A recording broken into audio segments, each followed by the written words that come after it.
Olá pessoal, bem-vindos a mais um vídeo aqui no canal Filho do Bem. Eu sou o Matheus e hoje a gente está trazendo a segunda parte do mito A Caixa de Pandora.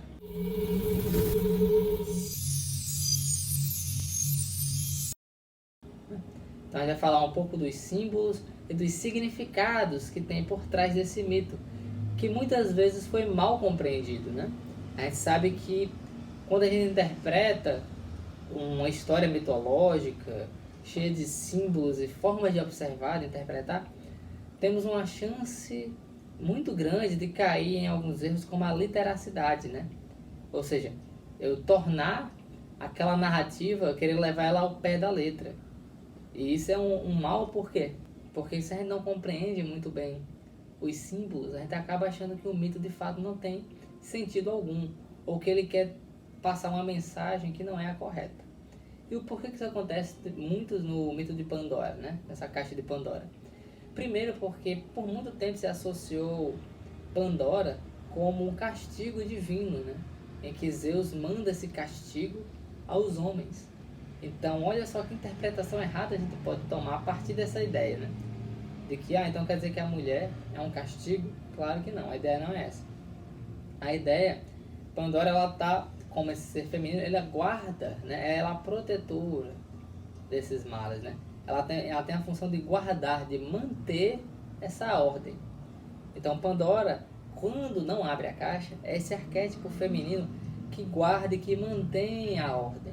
Então a gente pode perceber, por exemplo, nas nossas casas, nos nossos grupos, existe uma tendência dessa força feminina, né? Não necessariamente a mulher, mas essa força feminina enquanto uma força de que mantém organizado e que mantém as coisas no seu devido lugar, que evita o caos, combate o caos, que preserva aquilo. Essa é a ideia de Pandora.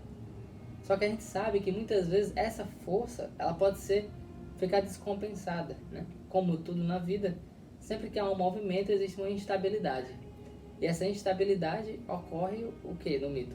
Pela curiosidade dela, de saber o que existe dentro da caixa, né? Então a curiosidade, esse afã de conhecer de forma algo que não é próprio do que se conhece, né? Algo dos deuses, leva ela a transgredir essa regra e aí sim causa o mal. Qual é a ideia também de Pandora nesse sentido? É que sempre que a gente transgride uma regra, isso vai nos gerar um malefício, vai nos gerar um mal. Essa é a grande ideia que vai estar por trás desse símbolo, né?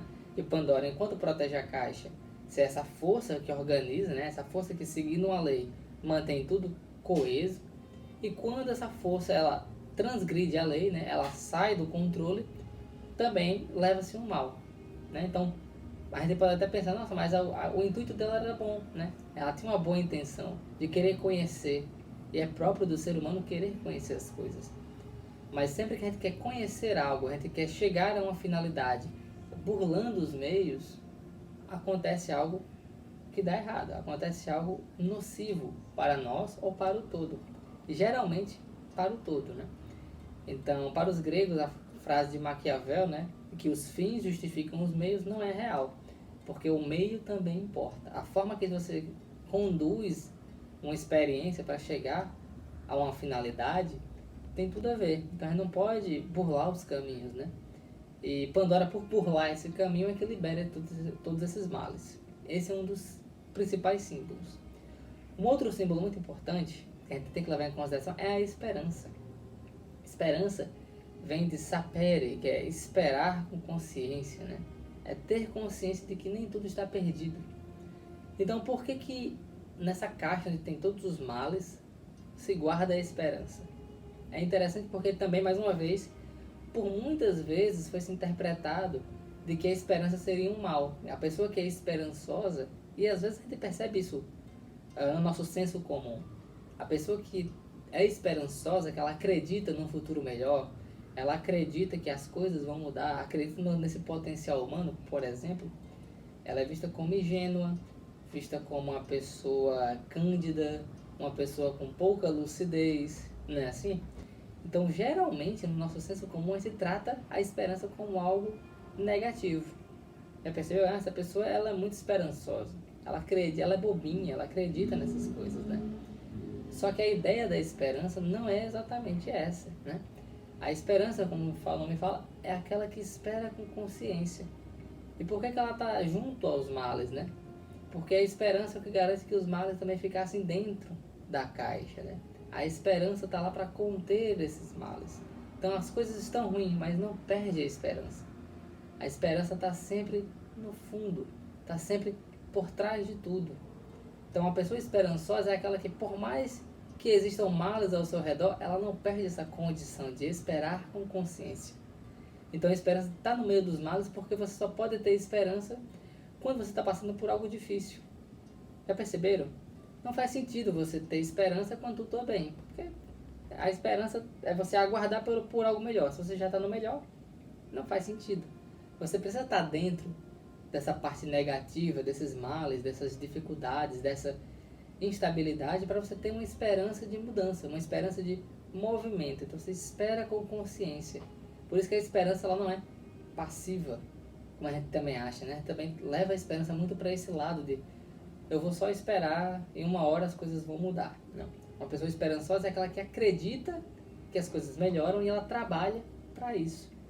Então por isso que é esperar com consciência, sapere. Porque ela quer o quê? Com consciência eu vou saber atuar, eu vou ter o discernimento de saber como agir. E ainda bem que ela guarda a esperança na caixa, né? No sentido de que a esperança está guardada, ela não se perdeu no mundo. Ela está sob posse dessa consciência, dessa energia, né? Dessa organização. Então, no fundo, esse mito da caixa de Pandora nos revela muito mais sobre a esperança e as suas qualidades do que, de fato, fazer um certo tipo de difamação sobre o gênero feminino. Ela é muito mais uma ideia de como a esperança é a solução, né? A solução consciente para buscar a resolução desses males, né? Para esses males voltarem para a caixa, do que necessariamente a gente achar que os gregos queriam difamar a mulher ou coisas nesse sentido. Mais uma vez a gente pode perceber como o mito ele é uma narrativa rica que pode nos levar muitas ideias para o nosso cotidiano. Então, por mais que a gente pense que o mito é algo, entre aspas, morto, que só faz sentido para uma época histórica, cada vez mais a gente percebe que não. Que o mito traz uma chave psicológica que é fundamental para a nossa vida cotidiana. Que a gente pode aplicar ela no trânsito, conversando com um amigo, com um familiar, com os filhos, enfim, em qualquer situação que a gente se coloque. É só pensar nessa chave da esperança. Quantos dilemas passamos por num dia só? Quantas raivas, inquietudes, desgostos a gente pode enfrentar ao longo de um ano, um mês, um dia, uma semana. Agora, se a gente perde a esperança, se a gente deixa a esperança sair pela caixa, se a gente não guarda ela conosco, o que ocorre? Aí ocorre o contrário, né? A gente fica desgostoso da vida. A gente não vê saída, não vê mudança. E a gente acaba acreditando que de fato nada pode mudar. Que o mundo é assim mesmo e que o ser humano não tem solução. A gente começa a acreditar em algumas dessas ideias. Então a esperança se manter dentro da caixa é porque ela está conosco. Então por mais difícil que seja a situação, guarda a esperança. Mantenha ela dentro dessa caixa com você. Para seguir juntos. Esse é o verdadeiro símbolo do mito de Pandora. Espero que tenham gostado e nos acompanhem. Aguardo a todos para ter os próximos vídeos. Obrigado e até mais. Tchau, tchau.